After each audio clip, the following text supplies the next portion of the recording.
Damn, it got 79 million views. Cringe. Wow. Sounds like shit.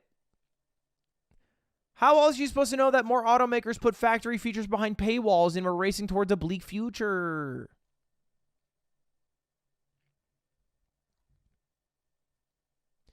Da da da do do da do do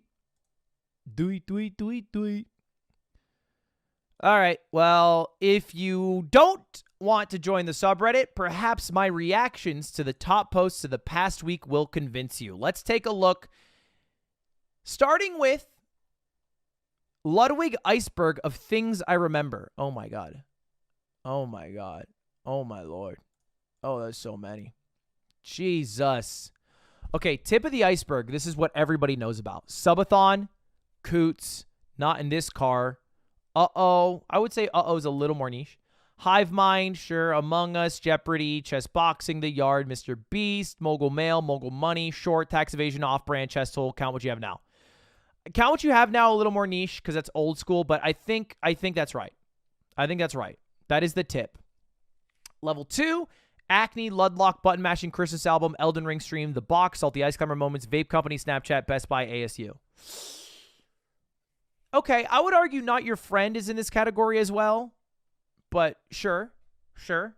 Level 3, Not Your Friend, Tattoos, Clevin, that's spelled wrong. Gamer Gauntlet, Slime's Friend, Pooh Baseball, Wheels, Pogo Stuck, Witchit, MP2 Record, Merch Fading, Marbles, Clevin, again, BTS Skits, Paintball Punishment, Chess Meta, Bad Melee, The Reeds, Amazon Streams, Fartimore, Summit 7, Piss on the Yard, Real Fan Code. You think Fartimore's level 3? Fartimore's like level 5. Anyway, I think this is right. I think it's pretty apt. Level 4, Mango Lud Fight, Zany Sidekick, Swatting, way higher. Mario Party Teams, GeoGuessr Grind, way higher. Off the Sticks, sure. One Time, Nami OP. It's Just So Lucky? Sucky. It's Just So Sucky. Yeah, that's deep. Ludwin, that's way higher. That's way higher. Ballsack Leak, way higher. Iconic, that's spelled with a Q. Chillin's Mario, Musical Emporium, DLTGC, Cornbase. Okay, sure. Oh, now we're getting deep. Next layer. I Miss the Old Mango. Atriox Stands Cutie Content Copy. Mango Stealing Shit. Pissing on Chair. Sex is Like. Huge Keyblade. MSI GPU Ad. Closer Speech. SM64 Stories. No More Reddit Recaps. Aiden paying off Nintendo. Okay. Next level's Vaporeon Card, Tinder Reviews, Slimes, Balls, Alt Accounts, Poker Tournament. Wait, what's Alt Accounts? Do I have an Alt account? Old Sub Badge, Old Background, D&D, Mafia, Gunth and Neep, Hotel.com, Eyebrow Slits, Can. Okay. Second to last layer, Unfiltered Toph, Any Blank, Fuck Ludwig, Stealing from Snapchat, Door Opens Shit, Door Open Shits, MF Kid, Misty Under Table. Misty Under Table's deep cut. Zane's Gucci Shoes to Win Genesis and Westball's Elysium. And the final layer is Ludcraft Soda Tier List, Hype for Sliced Bread, Dr. Battle, Tycoon Tactics, 1.5 Hot Guys, Madden 05, MVG Sandstorm, Grand Final Power Outage. Generally, I think the order of these is probably wholly incorrect with some truths, but I think you've covered a lot of it. This covers. The Misty bit is rare. I think Hype for Sliced Bread is probably the one reference in here that I think people are the least aware of. I think Hype for Sliced Bread is that's a good deep one. Some of these are just videos. Like Soda Tier List is a video on my channel with like 1 million views. 400K views. Never mind. But still.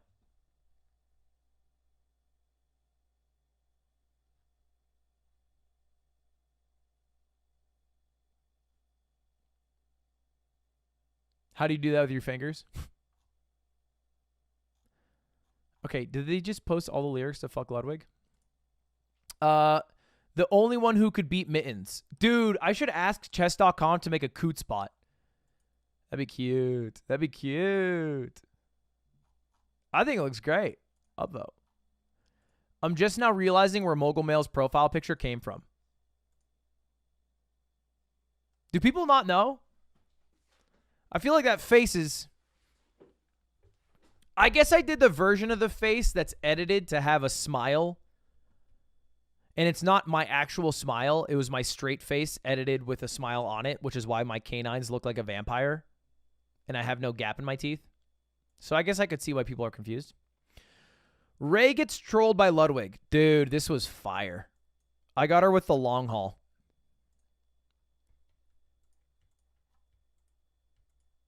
How do I fucking... Ray tweeted this out.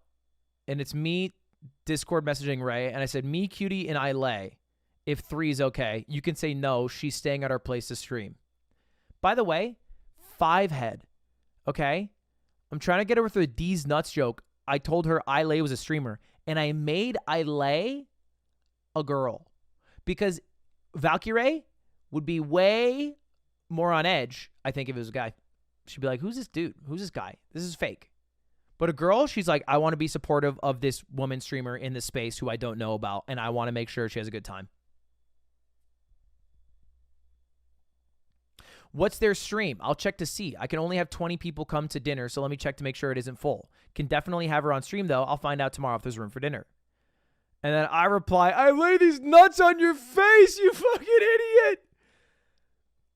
And then she blocked me, which was kind of fucked up. But easy, good one, classic. This is probably one of the dumbest things Lud has laughed at.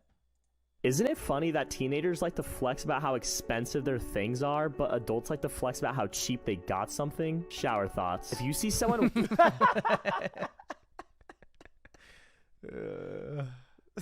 That holds up. I love announcing it as shower thoughts. So shower true. Thoughts. It's so true, but also wise. Yeah, it is both those. Hashtag shower thoughts. Wearing a $30,000 watch, it's hard to know if they're really good with money or if they're really bad with money. Your eyeballs will probably never touch another person's eyeball. Arguing with dumb people actually makes you smarter because you have to figure out ways to explain things in a way that the dumb person can understand. Game devs try to make their games look as realistic as possible, but most people play games to escape reality. Hearing your favorite song on the radio hits so much harder than if it was on your phone. Tall people are expected to use their reach to help shorter people, but if a tall person were to ask a short person to hand them something they dropped on the floor, it'd be insulting. A burger doesn't have a front or a back until you take a bite out of it, so be honest. Isn't it funny that teenagers like to... Yeah, this is fire. This is a fire video. This is a funny video. Holy shit. I think everybody who consumes YouTube Shorts is so fucked. Long term, this cannot be good for the brain. I'm going to leave today much worse. Is it?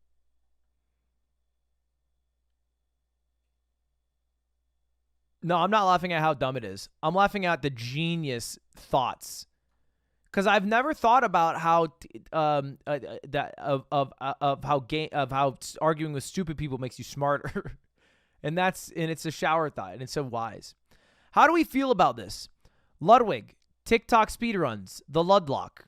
Hollow Knight is in the chest. Yeah, son of a bitch. I'm gonna play Hollow Knight. I'm gonna play Hollow Knight. I'm gonna play Hollow Knight. You know what's a different way we could have phrased this? Perhaps Ludwig delivering amazing content and then taking a well-needed break because of all of the hard work he has done over the course of 6 weeks, not only doing the box stream, but also things like the Ludwig Smash Invitational, which was really cool in PogChamp, and also chess boxing, which he worked really, really hard on. And then he even had that cool stream with Connor in there, which was pretty dope too. Not to mention also doing some Mogul Money throughout all of that. Wow, how did he do all of that all at the same time? This guy doesn't miss. This guy doesn't miss. This guy doesn't miss. Ring, ding, ding, ding. It is the king of content arriving. And then this one would be like the Ludlock. And then this one would be like Hollow Knight. I don't think that would fit. Can someone try? At the very bottom are the games he didn't finish. Deltarune, shit stream game. Legend of Zelda Ocarina of Time. I've never tried to play that on stream ever. What? Lie. Lie. I've never tried to play Legend of Zelda Ocarina of Time. I've never tried to play Super Mario RPG Legend of the Seven Stars ever either. Final Fantasy VII Remake, I did try to play with Slime, but we quit. Earthbound, I also never tried. This is fake. Chat GTP said it, not me. Besides Deltarune, Lud needed to spam ton G spam ton. What? None of that is me. Look at the bottom line. Does this just mean they used AI to spread misinformation?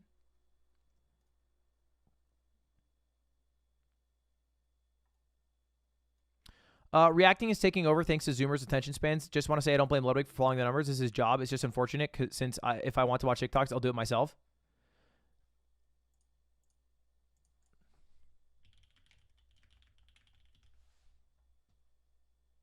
The thing about it is I've never switched.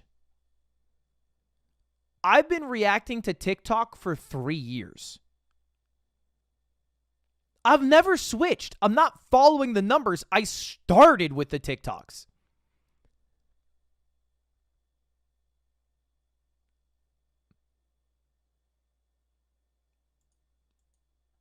Day one, baby. 3 years ago.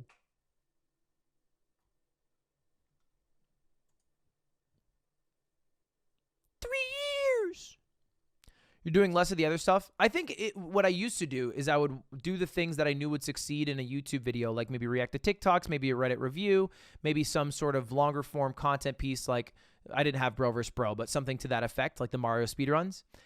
And then I might do some extra like bullshit time gaming, which oftentimes was more like Valorant or it was more like GeoGuessr.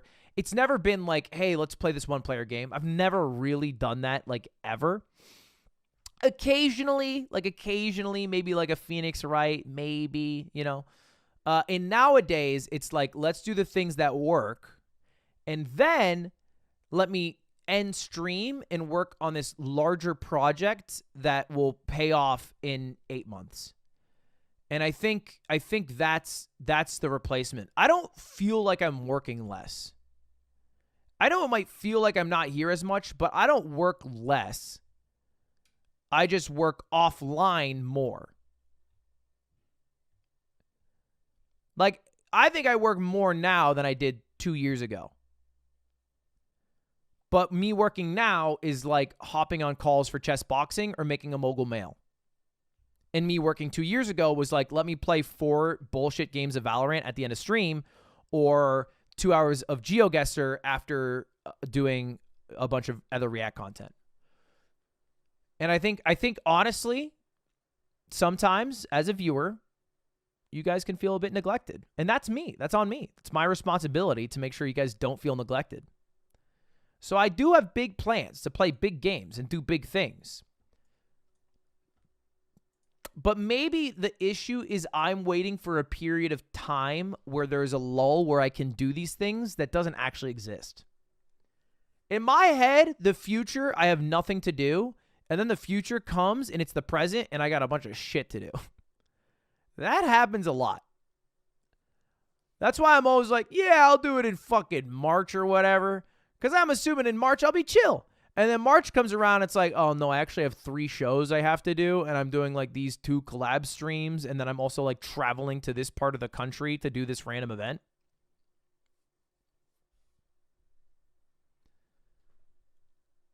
But I have full confidence in future Ludwig's ability to be less busy.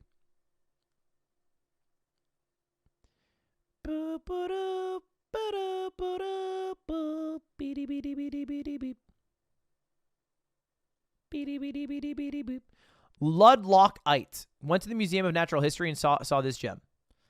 Yeah, isn't that a thing? A Ludlow or something? I forget what it's called. It's like a hanging crystal. Where can I cop this fire jacket he had in the Wired interview? It is a fire jacket. Cutie got it for me. I think you can just buy it online. It's 1.5K. Oh.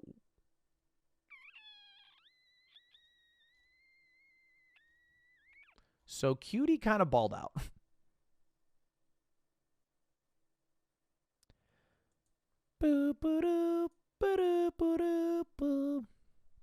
It is a fire jacket. It is my best jacket, I think. I believe that. Check out the Best Buy subreddit.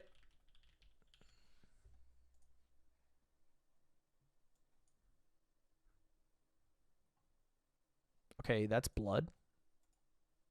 Okay, no, it's not. It's a bunch of boba. What am I looking at? Why did you ask me to check out the Best Buy subreddit?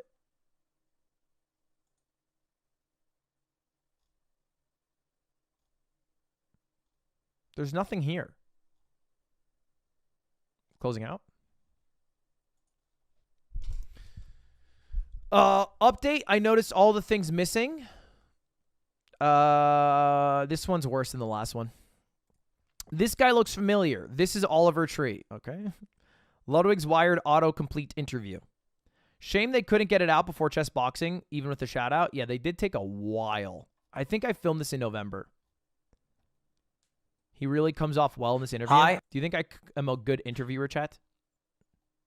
Shee, 1.8 mil, goddamn. Goddamn. Upvote. It was fun. I'll give him that. Ludwig exposed.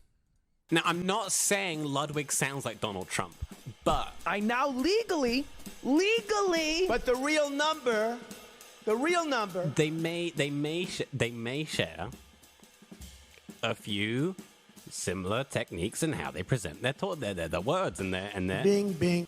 I would build a great wall, and nobody builds walls better than me. Nobody fucking talks better than me. Why the hell did you put in the bing bing clip? Like, that's an effective clip. Wall, and nobody builds walls better than me, believe me. Now, I've ridden, again, 900 miles on my Vespa. The words and their bing. A few similar techniques in how they present their words and their bing, bing. I would build everybody beep beeps. Build a great wall, and nobody builds walls better than me, believe me. Now, I've ridden, again, 900 miles on my Vespa. I feel like I know a thing or two about riding a goddamn two-wheel vehicle. I don't sound like Donald Trump. Folks, nobody has done more for the streaming community than me. Yeah, no, just wrong. Austin Show sounds like Trump. Austin Show sounds like Trump, not me. Me won the public-facing persona. Now, that is a chess slap boxing match I would love to watch. Maybe Ludwig would be kind enough to offer Trump an invitation. What if he beats me, though? What if he beats me? That would be tough. Wired did not hold back. Why does Ludwig have a lazy eye? It's not... First of all, the argument is that I have lopsided eyeballs, which I don't. Second of all, you can see they're even right here. Boo, straight as an arrow. Second of all, it's not a lazy eye. That's a different affliction. Lazy eye is when one eye... Lazy eye also seems to take like a pretty harsh term. Like, I think it's kind of like calls it like I sees it. But like, whoever the scientist is who came up with that name, who's like, yeah, like one eye's fucking lazy. Feels like it's wrong. Like, I don't think the eye is late. I feel like that's inaccurate. I don't think the eye's like, just not doing it today. I just don't get what's in it for me. You know? Feels unfair. They should rename it in a way that makes the lazy eye havers seem less responsible for the actions of their eyeballs.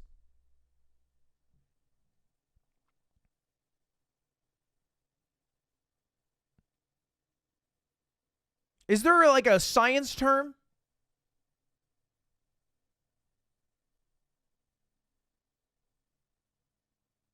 I feel like wandering eye is kind of fun. It's called amblyopia. Okay, and that's why we stick with lazy eye. That's hard to say. Fair enough. Guys, I met Ludwig. OMG. Oh, I remember this dude. I met him at the airport.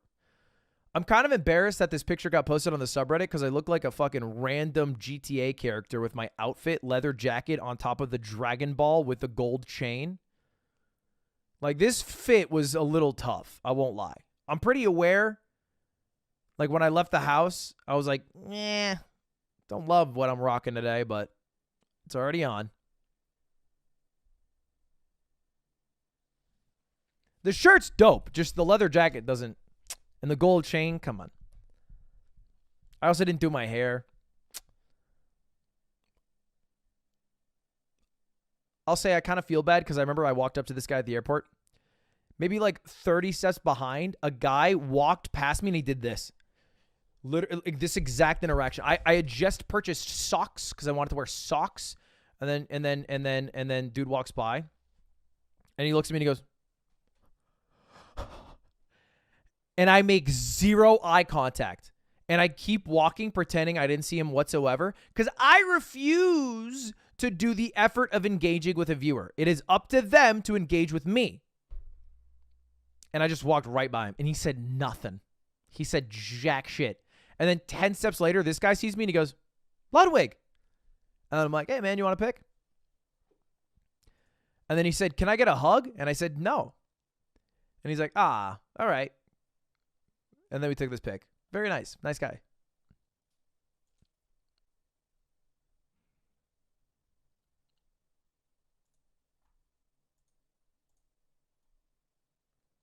I feel like it's a fair boundary.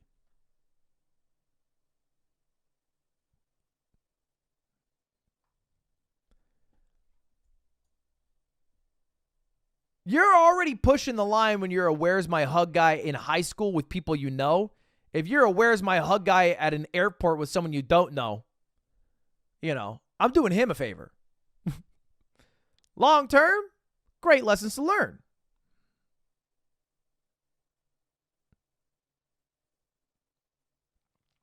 Ludwig before and after becoming a streamer. Soldier's face after 4 years of war.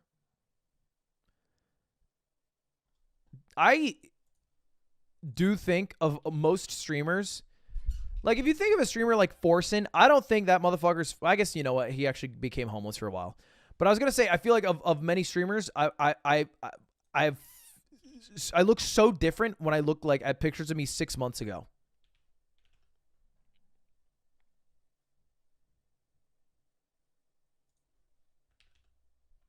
I think I've been more consistent recently. But there's some pics I look at me of 2 years ago and I feel like I look like a different human. You to glow up. Say what you will. This was peak Ludwig. Say what you will, folks. But the slick back hair, that was it, baby. That was it right here. Come on. Come on, man.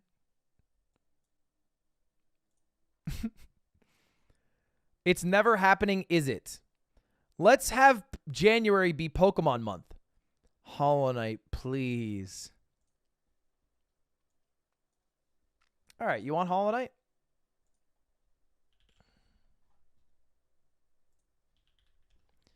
You want Hollow Knight?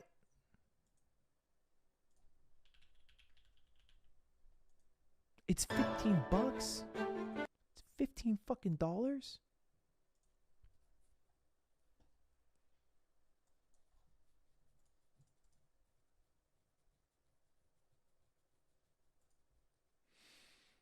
$9 GB?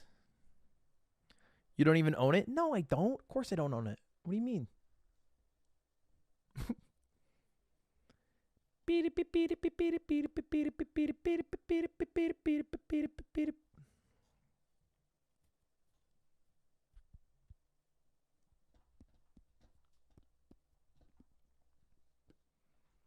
Chat. I just downloaded the game. And I am making a promise. Now, I know I do a lot of these, but this one, I am holding myself to. Next stream, I will play Hollow Knight. I won't promise how long, but I guarantee the next time I go live, which won't be tomorrow, I think probably Tuesday, I will play Hollow Knight. Yes, sir. Yep. I'm not going to boot it up and close it. I will actually play the video game. It's not last stream ever. Now you guys are being dramatic. All right, chat. I think that's all for now. I think that's kind of a all for now, folks type of situation. What if you don't do it? What do you want from me? What do you want from me?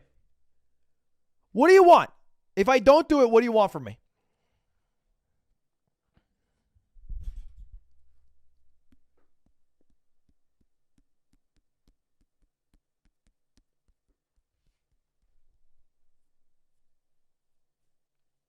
I'll shave my head. Deal. Deal. If I don't play Hollow Knight, no requirement on how deep that has to be, I will shave my head. Clip it, ship it, whatever you need. Firm handshakes. I will play the game. I will play the game. Yes, I will. Mm-hmm. Yep. Yep. Yerp. Yep. Yerp.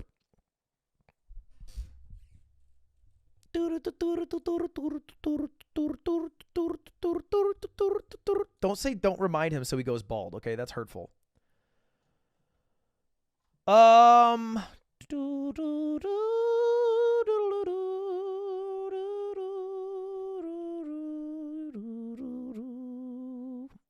Chat, I think it's all.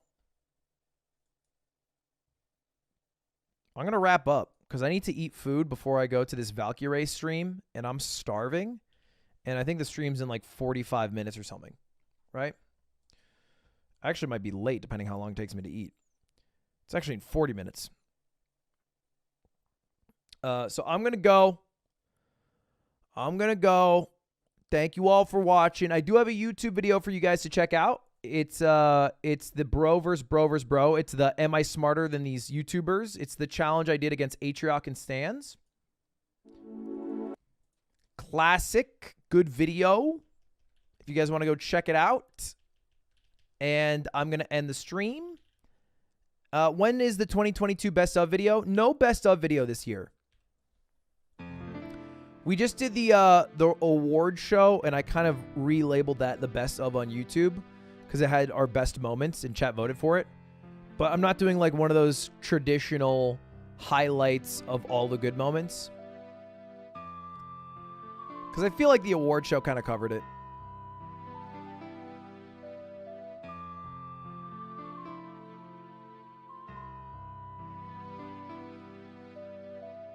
You should do one. Well, the guy, MT, who did my original best of wasn't free to, and I feel like the quality of MT's was very high, and I didn't want to take away one of my editors for 10 days to go work on that because it's such a big project. And I don't want to just upload a bunch of clips that are popular. So I feel like the way we did the award show is fine. But I don't know, maybe I'll change my mind.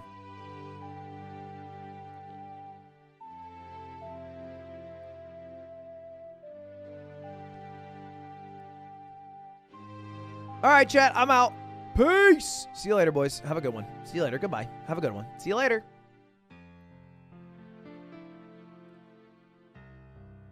Have a good one. Peace.